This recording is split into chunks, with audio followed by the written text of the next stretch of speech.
অবিশ্বাস্য কামব্যাকে ইংল্যান্ডকে কাঁদিয়ে বিশ্বকাপের ফাইনাল নিশ্চিত করল আর্জেন্টিনা। এমন নাটকীয় ম্যাচ দেখে অবাক পুরো ফুটবল বিশ্ব। শুরু থেকেই দুই দল খেলেছে আক্রমণাত্মক ফুটবল। প্রথমার্ধে গোল না হলেও দ্বিতীয়ার্ধে ম্যাচের রং বদলে যায়। ৫৪ মিনিটের দুর্দান্ত এক আক্রমণ থেকে গোল করে এগিয়ে যায় ইংল্যান্ড।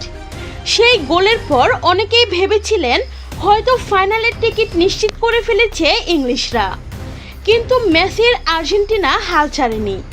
একের পর এক আক্রমণে চাপে ফেলে ইংল্যান্ডকে। অবশেষে ৮০ মিনিটে আসে সমতার গোল।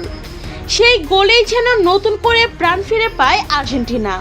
এরপর ম্যাচের শেষের দিকে আবারও ভয়ঙ্কর আক্রমণ চালায় মেসিরা।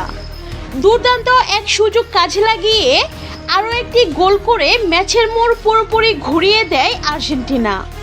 মুহূর্তেই উৎসবে মেতে ওঠে খেলোয়াড় ও সমর্থকেরা। শেষ বাঁশি বাজতেই ২-১ গোলের অবিশ্বাস্য জয় নিয়ে বিশ্বকাপের ফাইনাল নিশ্চিত করে আর্জেন্টিনা।